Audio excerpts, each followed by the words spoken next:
Alright my friends, here we are with the strawberry wine again. I got my filtering setup set up. This is the Vinbrite filter. I'm choosing to use this filter because I only have just 2 gallons of wine I'm filtering really. And there is the first wine that I am going to try to filter. I'm going to filter it into this jug and into a pitcher, and after this we're probably going to be doing some back sweetening. So what I'm going to do now is I'm going to siphon out off of the sediment through this filtering system, and we'll get ready to go. Alright, so what I'm going to do first is take my auto siphon, put it in, start pumping this. Have the siphon start, and once the siphon starts, I close this valve. Once wine starts coming up in here, and you can see the wine filtering into this jug. Now we're going to have like 1.5 gallons. That's why I have this over here. We're going to be back sweetening anyway, so shouldn't be an issue.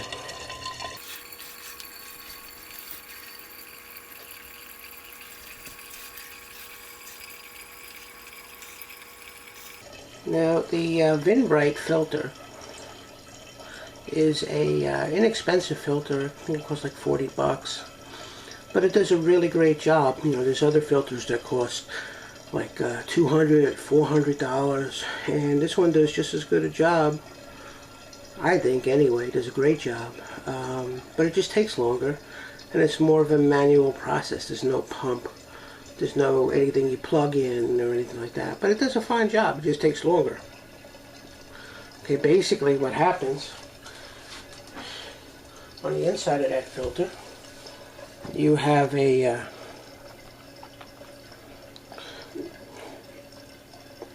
filter here that you have to soak in water.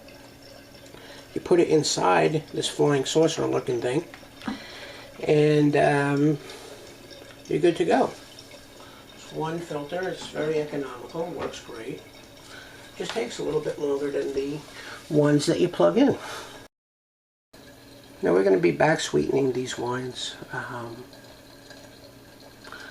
You know, sometimes when you're doing fruit wines, you need to bring out the fruit by using a little bit of sugar. I have a whole video series, or a whole video on back sweetening. I also have an article on my blog so that you can really get, you know, deep down into the process. It's not that hard. I have a special method I use that I really like. This one I'm going to be using here today. And basically what it is you get some sugar syrup that you make by boiling some water and putting sugar in it, let it cool off, and then using that sugar syrup to sweeten a sample of the wine till you get the wine to where you want it. Then you take a specific gravity reading using your hydrometer, and you make the whole rest of the batch have the same reading. So you just keep adding sugar to the rest of the batch until it has the same reading, and then you're pretty rest assured that you know, you have everything the way you like it. Now again, with these kind of wines, any kind of wine, really fruit wine, as you're sweetening stuff, you want to go just to the point where you like the sweetness.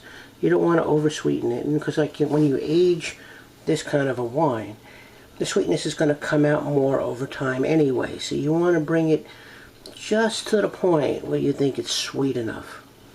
Okay, if you're going to be back sweetening.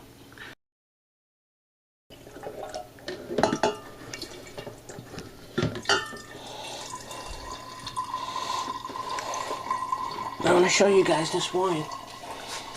Look how clear that is. See how great a job that filter does on filtering wine? Looks really nice and clear, sparkling. Fantastic job. Gotta love it. Alright, so that there is about the end of the filter on this particular batch. The sediment we're leaving behind at the bottom of this wine. You can see the sediment in the carboy. We'll leave that behind and just take the clear, nice looking wine. Alright, so what I'm going to do is I'm going to filter the other batch of wine and we'll take it from there. This first batch, by the way, is the Regina batch. Alright, so we'll be back. Alright, so to prepare for the back sweetening, what I'm doing here is I am heating up some water and I've put some sugar, organic sugar in here, and I am dissolving it. I just want to get the sugar completely dissolved into a syrup, and I'm going to be using that for the back sweetening. I'm also going to be using some sorbate, so that when I introduce the sugar back into the wine, it doesn't start re-fermenting again off of the sugar. So I'm going to completely make this into a syrup, make sure it's all dissolved, and then I'm going to let it cool off so I could use it. Alright, my friends, what we've done is we've taken some of that sugar syrup, we've added it to the wine, and we have come up with where we like it. I took a sample here, slowly sweetened it till I got to what I like, which is we're looking my hair over 1.0 from where it was. So we're going to make the whole batch the same as that, but first we're going to need to put some sorbate into the wine. Alright, so I'm going to get started with that. Alright, so the directions on the sorbate package say put a ½ teaspoon in per gallon. Since we have a little bit more than a ½ teaspoon, or ½ gallon. Alright, so the directions on the sorbate say put in a ½ teaspoon per gallon. I'm putting in a little bit more than a ½ teaspoon because I have a little bit more than a gallon. So I put that in and I'm going to stir that up. Now again, the reasoning we're doing this is because when we add the sugar to back sweeten, we don't want for this to start re-fermenting again on the sugar. So I'm going to stir this up a little bit and make sure it's incorporated really well. And then after that, I'm going to be slowly putting in sugar into this from my, I'm making a mess here. From my turkey baster with the sugar in it. In here, the syrup that I made. I'm going to be adding that slowly and measuring it until I get the same reading that I liked. Okay? So I'm going to stir this up a little bit and we'll be back. Alright, so you can see what I'm doing. I've got my little turkey baster. I'm going to fill it up with some of this syrup. I'm going to put it in. And I'm going to stir that up and test it. And I'm going to keep doing that over and over again until I get exactly the same reading on my hydrometer. Alright, we'll be back. Alright, so we made our bucket match our sample. I tasted it again and it tastes great, and I'm going to be bottling it now. Then I'm going to do the same exact thing with the other one. Alright guys, so I got my 5 bottles ready, and because I'm not wanting to have to break out all of my bottling gear and wands, I'm doing this the old-fashioned way.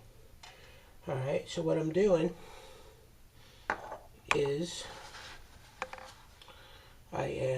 got a funnel. I have a funnel and I'm pouring the wine into the bottles using that. I've cleaned and sanitized a measuring cup, and I'm going to be just grabbing my measuring cup here the old-fashioned way, And just filling up my bottles like that.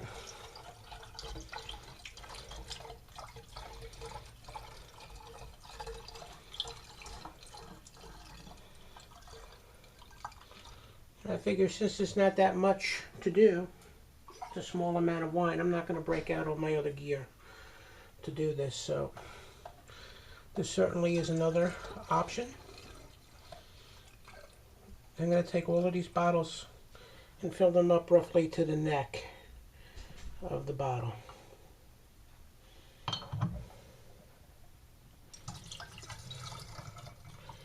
After I'm done with that, I'm going to be putting it in my floor corker like you've seen me use in my other videos. And we should be good to go. So I'm going to do the first batch. I'm going to do the second batch the same way. Alright, here I am again with the sorbate. Calls for a ½ teaspoon for a gallon. I'm going to be putting in a little bit more than that because I got a little bit more than a gallon. And again, this is only if you intend to back sweeten, which I do. I'm going to be putting this in. Again, the reasoning for doing this is that you don't want it to restart fermentation on top of the sugar that you're adding back to this completely dry wine. Okay, so I put that in. I'm going to stir this up by taking my syrup,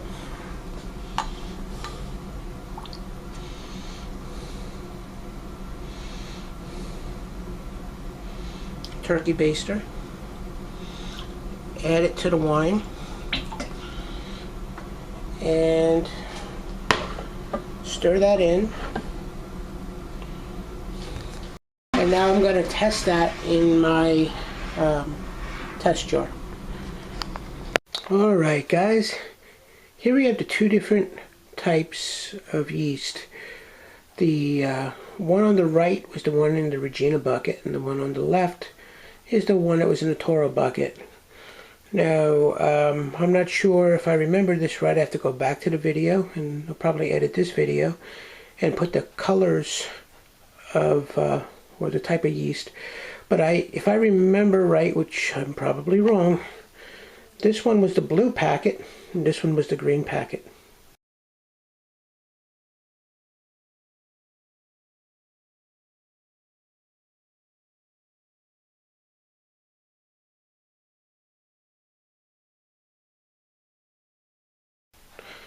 Okay, and I'll edit this and make sure that you guys know which one is which. But basically, if you notice the difference, everything was exactly the same. This one has more of the red color extracted than this one. Alright, I've tasted both of them and they both taste different. At this time, I'm not sure, but I think I like this one better. What I'm going to be doing tonight, a little bit later, is I'm going to be hanging out with my wife. And, you know, she is the director of vice president of my research development department, right? So anyway, we're going to blindfold ourselves and give each other these wines to taste and to see, you know, which one we like better and see if we have a consensus. And if it's just the color that is giving me an idea that I like this one better. But I would like to do that side by side, see which ones I like better. But this is at bottling, so we have to do that again probably in a few months after these bottle age a little bit. Alright, so that's what we have, and I'll edit this video and put the results of our findings, you know, after tonight's blindfolded test. But you can see that this one here is a little bit more red than that one. I think you can see that. Can you see that? This one is more orange and this one is more red. So, there you have it. Strawberry wine. Awesome. You know, I really like it a lot. I think you need to back sweeten it a little bit, just to bring out the fruit. You know, when these fruit wines, they go completely dry. To bring out the fruit a little bit, I like to back sweeten it. It's similar to the same back sweetening that I've done for the black raspberry, or the Riesling wine. Okay, so hope you enjoyed watching this whole series, and I hope you give it a try, man. It's a lot of fun. And you know what's great about this too is that in the middle of winter, when it's totally cold out, the strawberries are a spring fruit, so they come out in, in June. Strawberries are harvested, so it's kind of like a taste of spring in the middle of winter when this is aged. Beautiful color, Valentine's Day, very romantic, huh? Look at that. Anyway, yeah, so a taste of spring in the middle of winter. What could be better?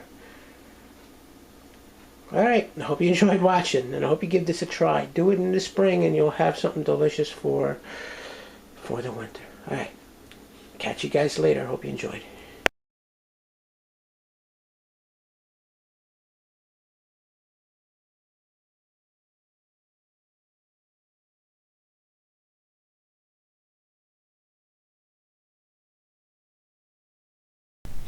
So thanks for watching.